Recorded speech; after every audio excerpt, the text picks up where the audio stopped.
Today I'm going to discuss two new concepts about working in Adobe Illustrator: working with layers and making clipping masks. Let's talk first about working with layers. You've probably noticed that as you create objects in Illustrator, they're stacked on top of one another, so that each new object is positioned on top of or in front of the existing objects. Let me select these and give them some different colors so that we can more easily distinguish them.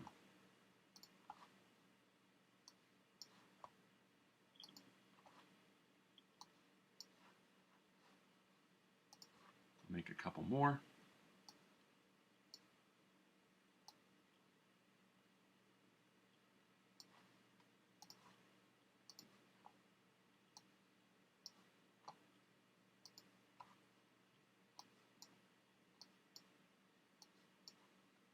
Okay, so you can see how each subsequent object overlaps the ones that I made previously, so that the first objects I create are in the background and the new objects that I create sit in front, in the foreground. You're going to encounter lots of instances where you want to change the order of the stacking of these objects. Something that you created later, you may actually want it to appear to be behind some of the other objects. So for example, let's say that we wanted to take this blue polygon and move it behind some of the others. There's a submenu under the Object menu called Arrange that allows you to change the stacking order of any of these objects. There's a command called Send Backward, which moves an object farther back in this stack one step at a time. So we can do send backward once, send backward again. Now it's behind the white object, but it's probably still in front of that yellow one. Send backward again, we'll send it behind the yellow one, but it's still in front of the red, the blue, and the white ones. We can also choose send to back, which sends it all the way to the very bottom of the stack, behind all of the other objects. Likewise, we have a bring forward command that brings the object forward in the stack one step at a time. And we also have the bring to front option, which brings it all the way to the front of the stack. In addition to these options to move objects either forward or backward within the stack, there's also a feature of Illustrator that lets you draw new objects behind existing objects. Normally the default is that every new object is drawn in front of the existing objects, but this other feature allows you to draw behind the currently existing objects. In order to show you this, I'm going to adjust my tool palette because this feature sits at the very bottom of the tool palette. Let me click on this little set of arrows here in the upper left corner of the toolbar, and that resizes the toolbar, so now we can see the whole thing. And you'll see that there's a group of icons down here at the bottom of the toolbar. The icon on the left, if I position the cursor over it, it says Draw Normal. That's the normal way of drawing, where each subsequent object lies in front of the ones that were made before. But the next icon is called Draw Behind. And this allows me to draw behind some selected object. What I have to do in order to use this is I first have to select some object in the group here. Let me select this yellow polygon. And now I'm going to choose the Draw Behind icon. And let me just grab some different shape here, and I'll begin to draw some additional objects. So there's an ellipse. Let me change the color of it a little bit. You can see that that ellipse was drawn behind the selected yellow object, which means it's also behind the white polygon, the orange polygon, and the blue polygon. If I draw another object, choose a rectangle this time, it's drawn behind the last one that was selected. So the ellipse was selected before, so now this new object is drawn behind that one. And I'll create a star now. This object lies behind the pink rectangle that I just created. So each subsequent object lies behind whichever one was previously selected. Before I do anything else, I want to make sure I go back to my tool palette and reselect the Draw Normal icon.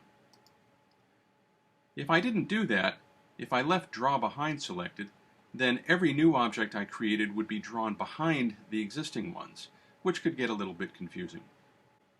This whole concept of the stacking of objects on top of one another is very closely related to the concept of layers in Illustrator. When you draw a group of objects, they're automatically grouped together on a particular layer. In this case, there's just a single layer called Layer 1. Notice that each layer has a name, in this case just Layer 1. To the left of the name is a small thumbnail that shows what the artwork on that layer looks like. To the left of that is a small triangle that I can click on, and that expands the layer, and we see that every object has its own sublayer inside of Layer 1. And because one of the objects, this pink rectangle with the rounded corners, is currently selected, a colored dot appears at the far right-hand side next to that object's sublayer. Let me click on the triangle again to collapse the layer. I can have as many layers as I want in my illustration, and I can place different artwork on different layers. To create a new layer, I simply select this icon that looks like a little page with the corner flipped over. You see that it says Create New Layer when I hover the mouse over it, and it automatically creates a new layer, in this case called Layer 2. Notice also that Layer 2 has a light blue highlight behind it. That means that Layer 2 is the currently active layer. So as I create additional artwork, that additional artwork is automatically placed onto whichever layer is currently active. So all of these ellipses and circles that I'm creating are all being placed on Layer 2, and you can see from the thumbnail that it's showing only the pink circles that are on that layer. And again, if I click on this little triangle to expand it, you'll see that this entire layer consists of a group of pink ellipses and circles. If I were to click on Layer 1, notice that Layer 1 now has that blue highlighting, and any objects I draw now are placed on Layer 1,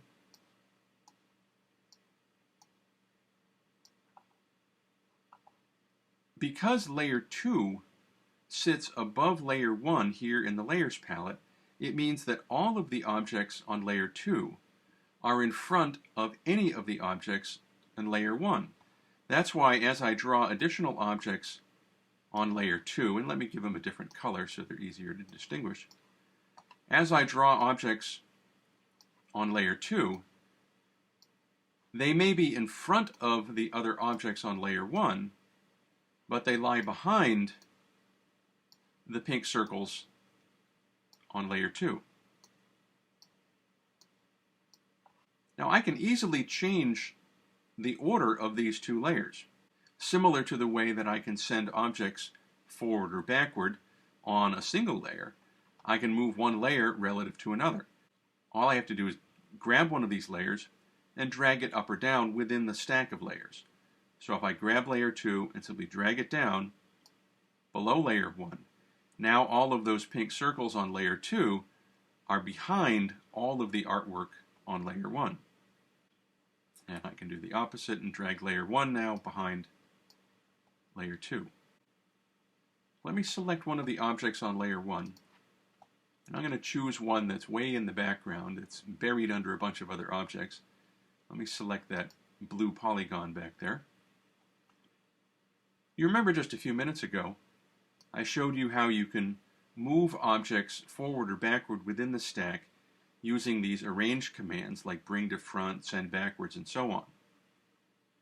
When I say bring to front, it pulls that object to the top of the stack or the front of the stack of objects, but it only does so on its own layer. So this blue polygon is now the foreground object on layer 1, but it did not move it in front of the objects on layer 2. All of layer 2 is still in front of all of the objects on layer 1. Now, if I really wanted to bring that blue polygon to the foreground so it was in front of everything else, I would have to move it from layer 1 onto layer 2 and then bring it forward in the stack on layer 2. So how do you move an object from one layer to another? Well, remember I showed you that when an object is selected, there's a little blue dot that appears next to the icon for that object. So I've just expanded layer 1.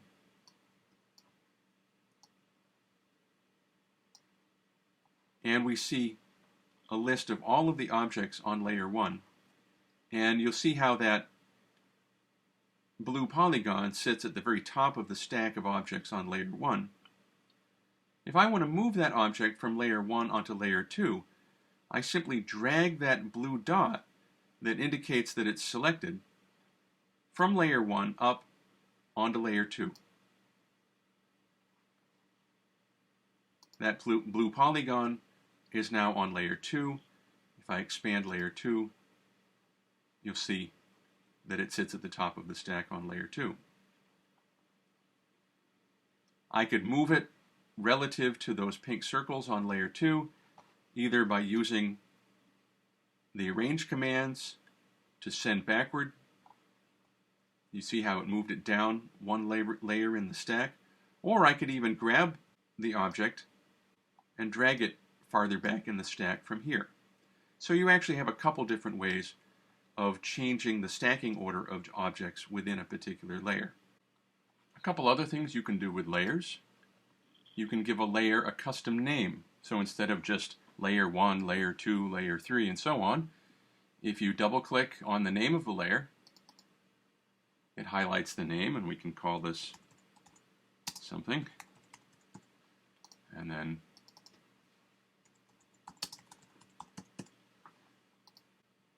I find it very useful to name the layers to keep track of what kinds of objects you've placed on each layer.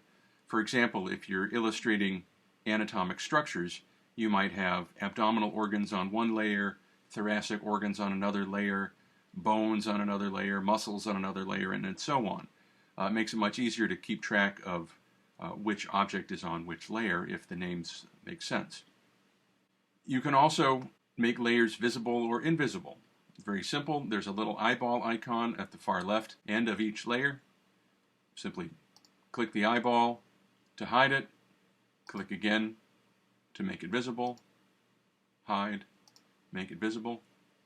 You can also lock layers.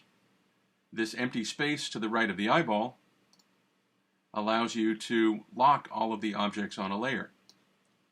So now if I were to grab my selection arrow and drag a great big selection around all of these objects, it's only going to select the objects on the random shape layer, and it selected none of the objects on the pink circles layer because that layer was locked.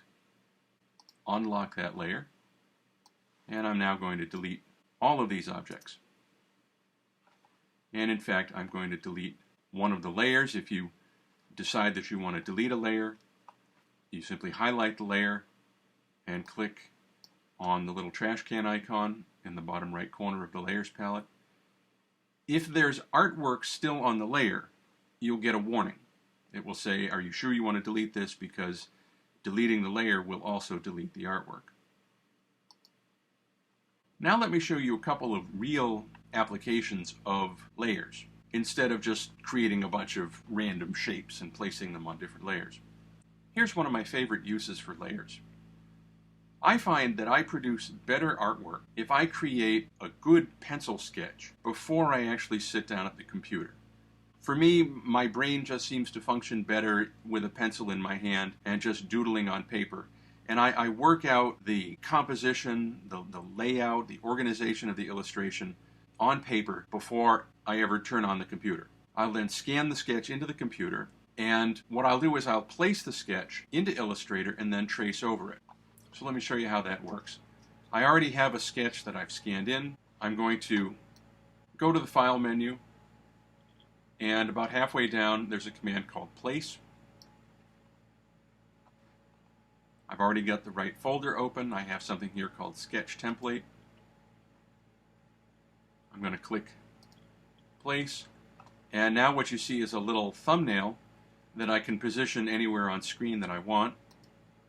And when I click, it places that sketch onto the currently active layer.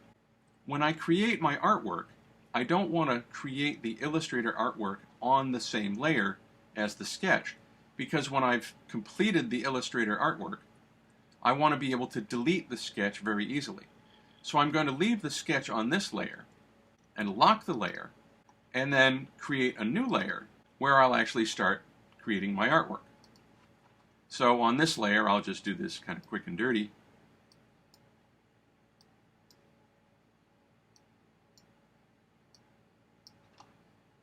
I'll start tracing right over my pencil sketch.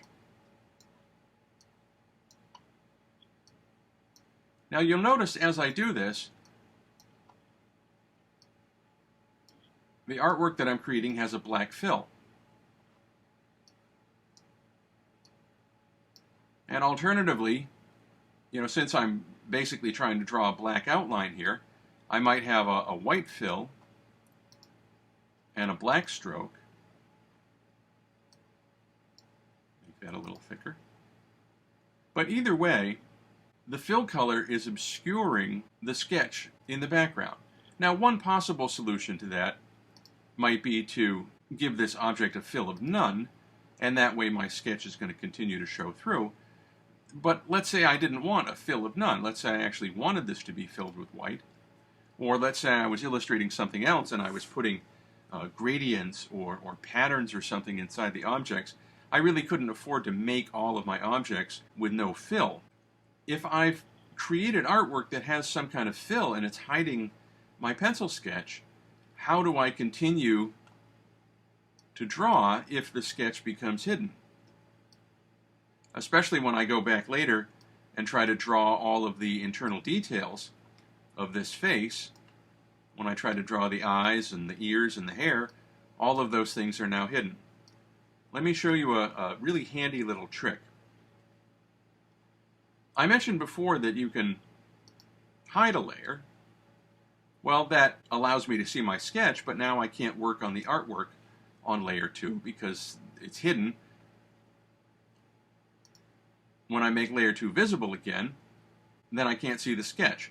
You definitely don't want to have to keep toggling back and forth, drawing a little bit and then making it invisible and then drawing a little bit more. That would be a nightmare.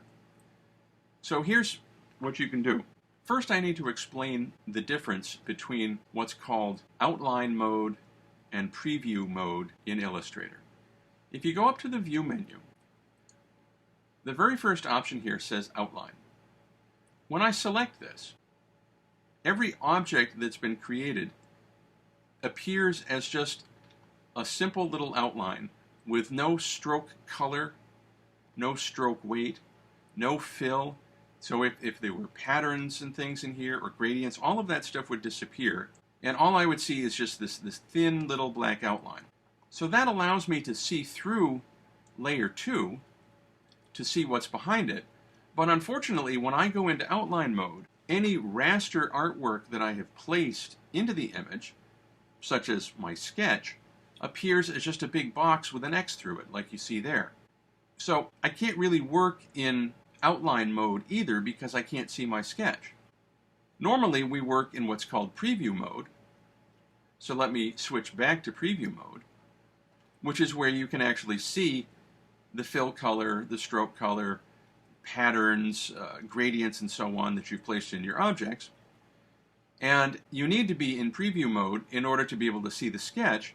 But unfortunately, as we mentioned before, the fill color of the Illustrator artwork is now obscuring the sketch. Okay, so what does this have to do with layers? There's a little trick that I can use to make one of these layers appear in outline mode while leaving the other layer in preview mode. And here's how it works. I have to hold down the Command key on the keyboard. And while holding the Command key, I click the eyeball icon on layer 2. Notice what happened to the eyeball icon on layer 2. The eye didn't disappear completely.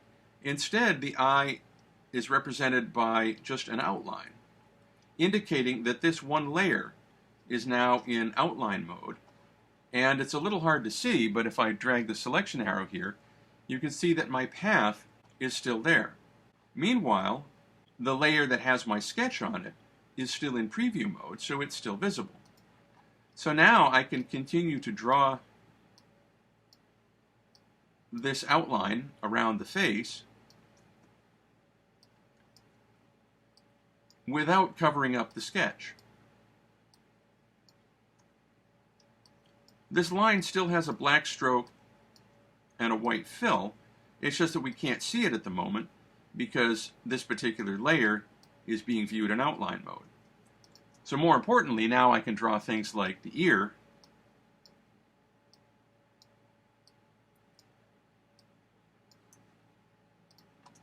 and the eye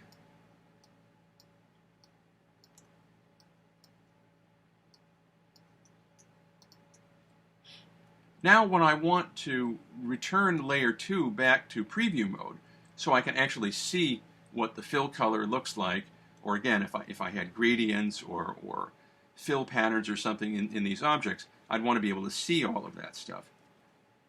I do the same thing. I simply hold down the Command key and click on the eyeball icon, and it restores it back to preview mode. So now we see these objects with their white fill color, or if I had given them some other kind of fill color, we would see that now. So this technique of command clicking on the eyeball icon on a particular layer is very handy when you need to be able to see the background layers and still work on the foreground layers at the same time.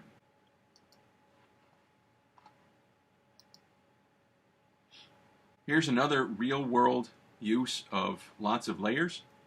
I mentioned before that when I'm working on a complex illustration that includes structures on many different layers, I like to name the layers with recognizable names so I know exactly what's on each layer. Now layer 1, I left it as just layer 1, but I could have called that skin or something like that. Above the skin layer is a skeleton layer, which actually includes just the pelvis, the heads of the femurs, the scapula, and the humerus. Some of the other bones are on a different layer because things like the rib cage and the sternum, they have to be in front of some of the organs. Then abdominal organs, the trachea and bronchi, the heart, the lungs, and then the layer that's at the top of the stack is the layer that includes the ribs, the sternum, and also happens to include the clavicles. So let's see what this looks like if I were to hide some of these layers. I can hide the rib cage, the sternum, and the clavicles. I could hide just the lungs, and that reveals the branching pattern of the bronchi behind it. The heart, the trachea and bronchi, the abdominal organs, and the skeleton. And it's kind of interesting that I left the bladder on the same layer with the skin, but probably because the bladder had to be behind the pubic symphysis of the pelvis.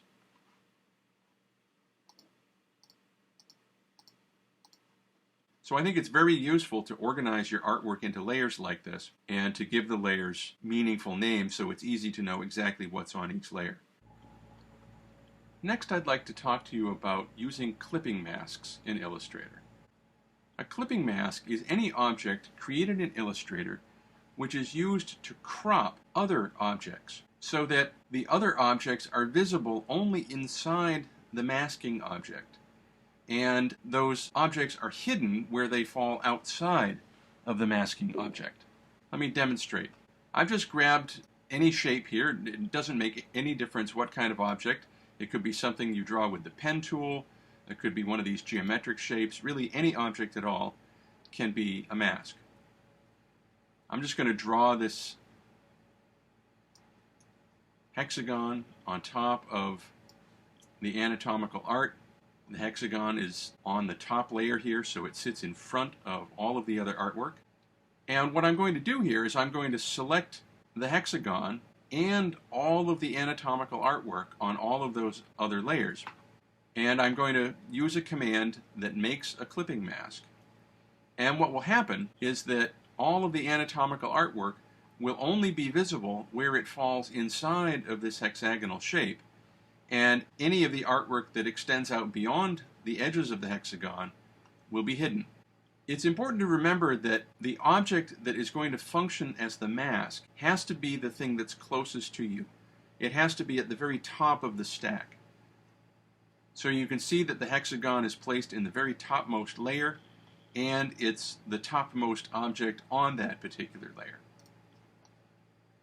And I'm going to drag a selection all the way around the hexagon and all of the anatomical art.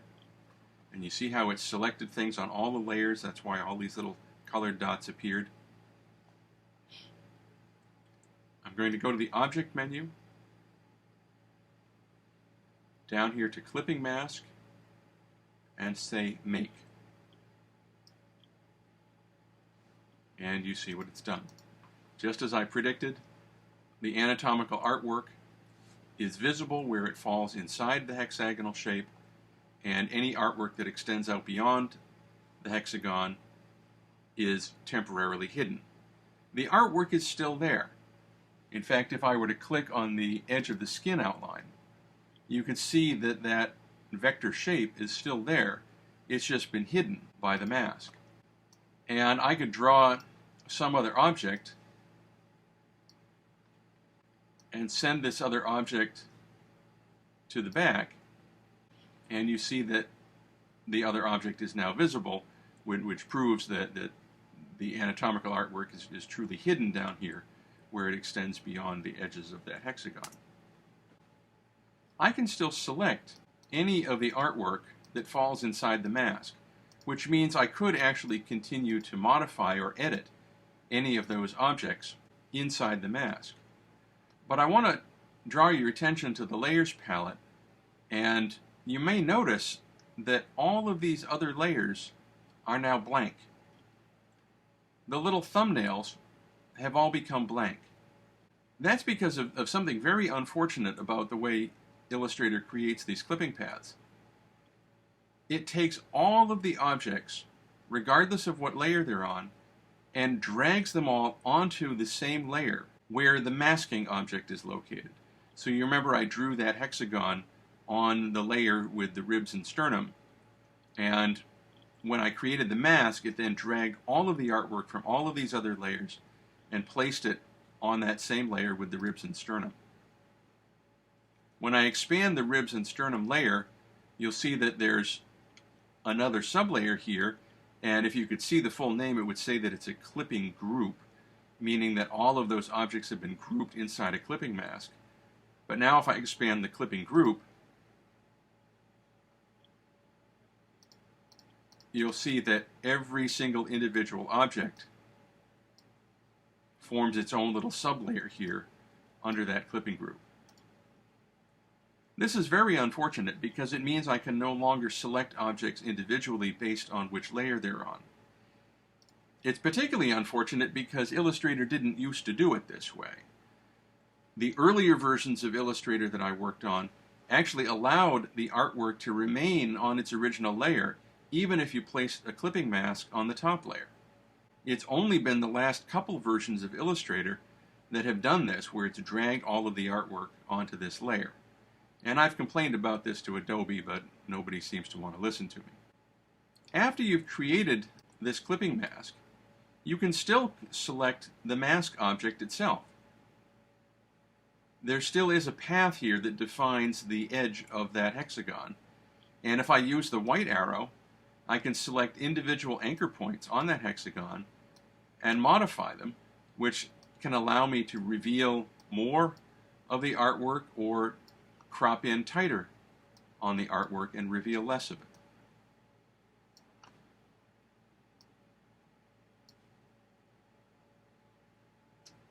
So when would you use a mask like this? What are some real-world applications of the clipping mask? Well, let me show you a couple of examples. This is an illustration I created quite a few years ago, which is showing some cancerous cysts that occur in the skin. This is a cross-sectional view of the skin, very highly magnified, so we can see the individual cells in the epidermis. These are what are called keratocytes, which form the epidermis, and they also form the tough layer of keratin protein on the outside of the skin. And these circular structures down in the dermis, these are clusters of keratin which are abnormal, that are produced by these particular types of cysts. If you take a look at the edge of this piece of artwork, you realize that it's quite complex because it's made up of lots and lots of little shapes representing the individual cells within the epidermis. Can you imagine how difficult it would be if I had to draw each and every one of these little cell shapes so that it ended precisely along this edge over here and didn't extend even a millimeter beyond the edge? Now I placed a little black line here over the edge of the artwork, which would cover up a little bit of unevenness, but still it would be a real nightmare to try to get every single one of these objects to line up so perfectly along the edge of the artwork. So instead what I did was I created the artwork pretty sloppy and didn't worry at all about trying to get these cells to line up perfectly with one another along the edge, because I knew that after I had drawn all of the cells and all of these keratin cyst structures, that I'd be able to place a rectangular shape over the top of them and turn that into a mask.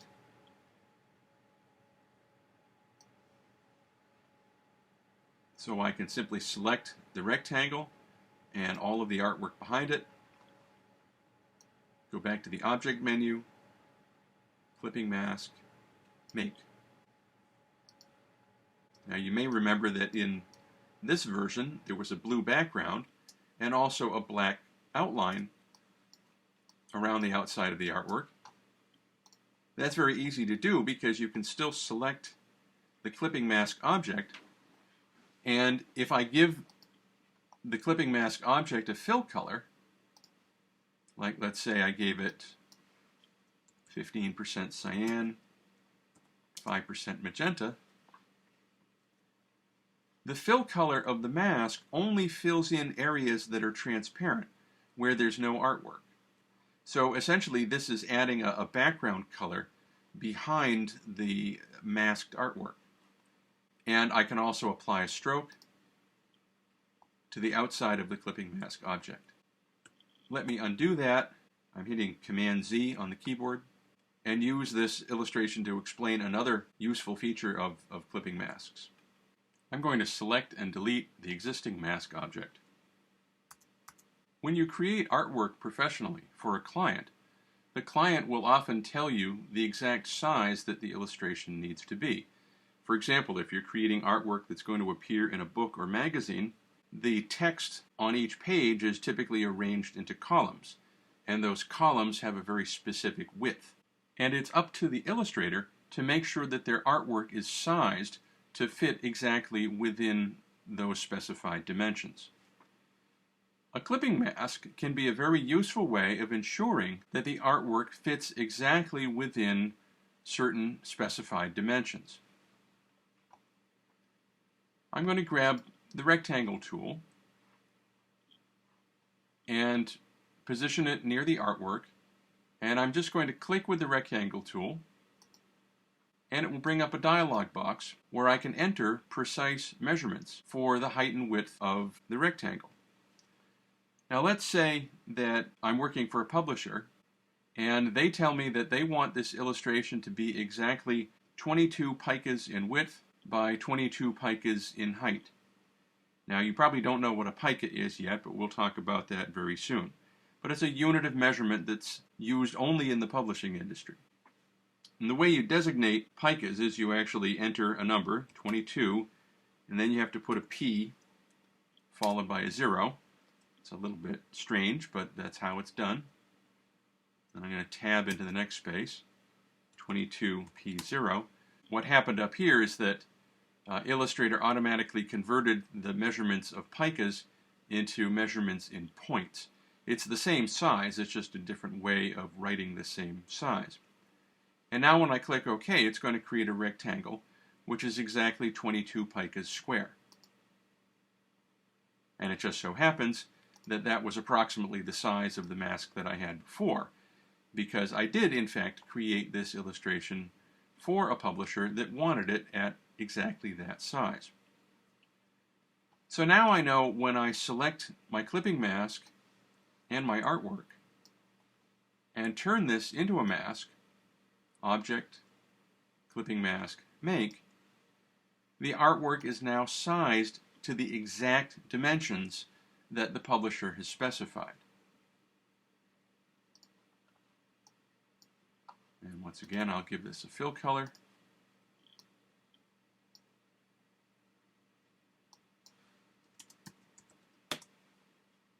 And a thin black stroke.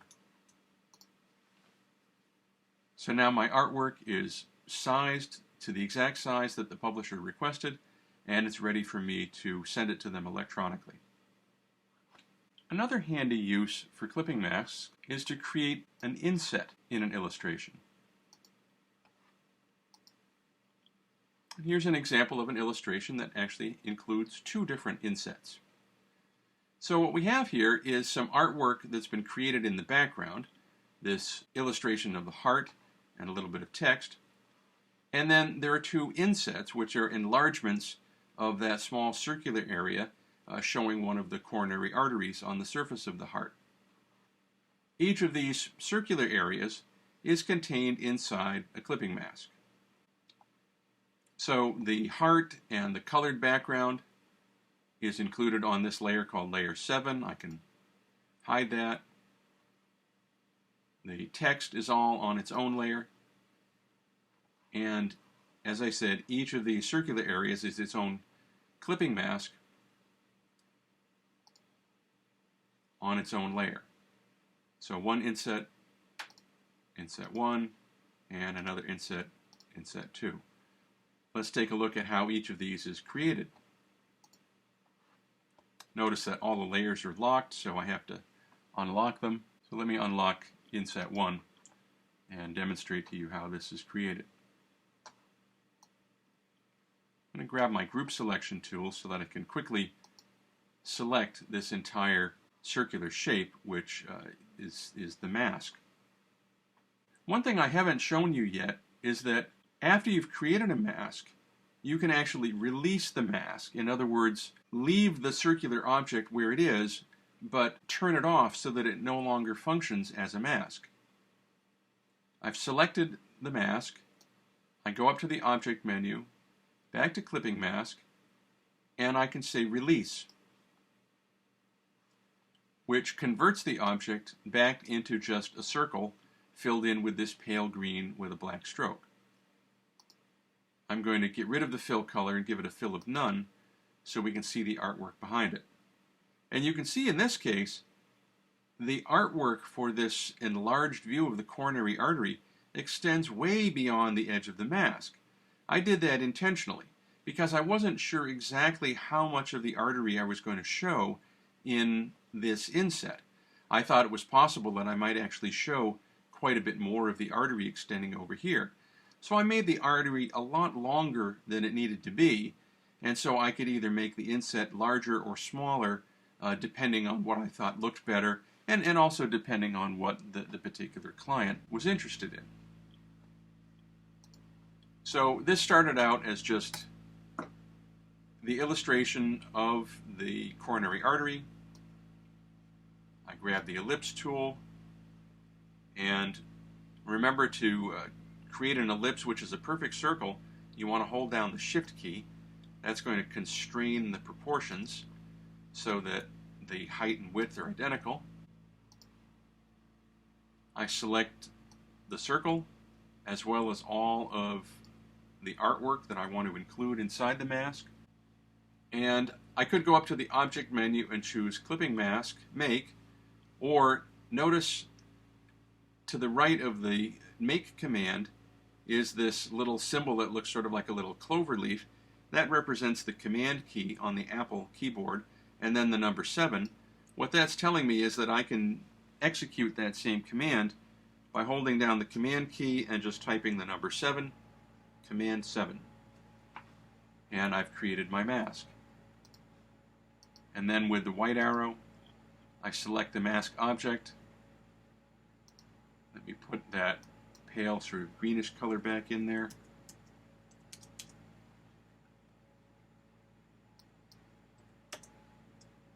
And the black outline. Now at some later time I might decide that I want to show a little bit more of the artery, kind of like I did in the lower inset. So I could scale the circle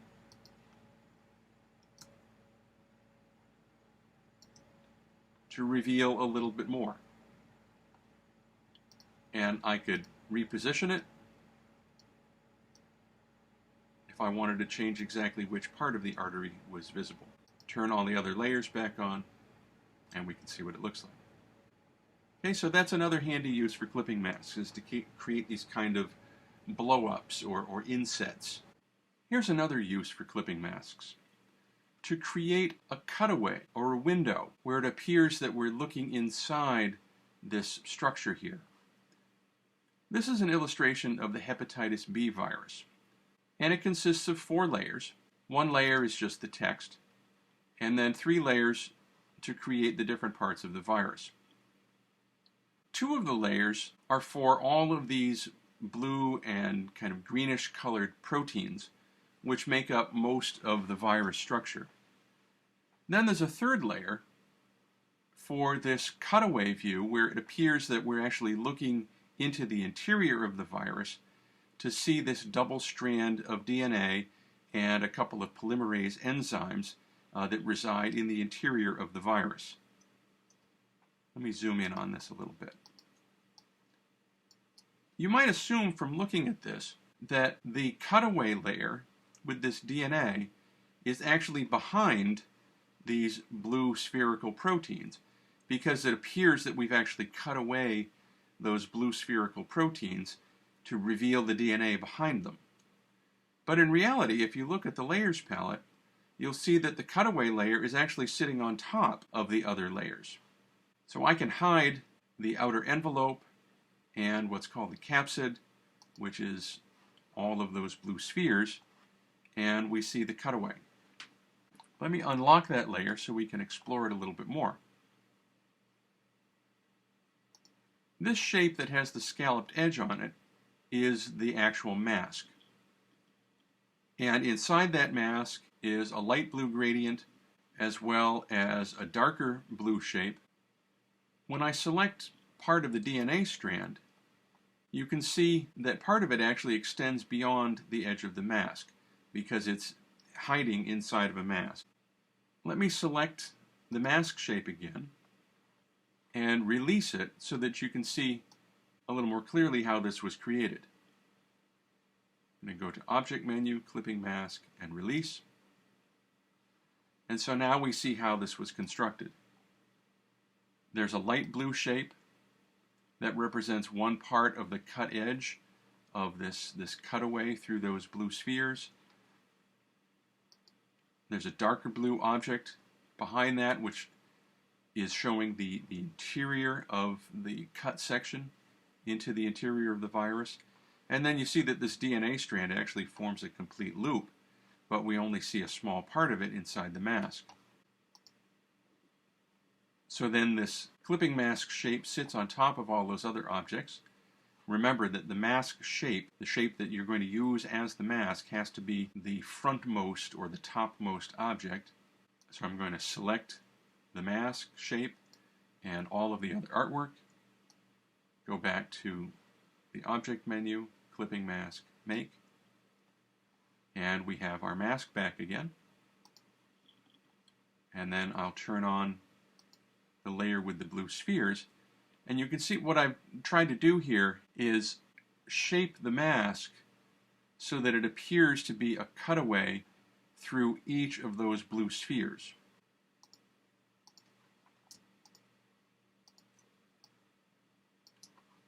So masks are very useful for creating this sort of cutaway or cut section view into the interior of another object. Last thing I want to show you is that you can also use clipping masks to mask raster artwork which has been placed into Illustrator. This is an illustration of a knee with rheumatoid arthritis. This illustration was created in Photoshop, so it's a piece of raster artwork, but I've placed it here into an Illustrator file. And I'm going to select just some random object here, a star, and I'll give it a fill so you can see it a little bit more clearly. And let's say for some crazy reason I wanted to place this raster artwork inside of a star-shaped mask. Let me enlarge that star a little bit. And now I'm going to select the raster artwork, the placed raster artwork, as well as the star. And let me use the keyboard shortcut, Command key and 7. And you can see how it is able to mask raster artwork as well.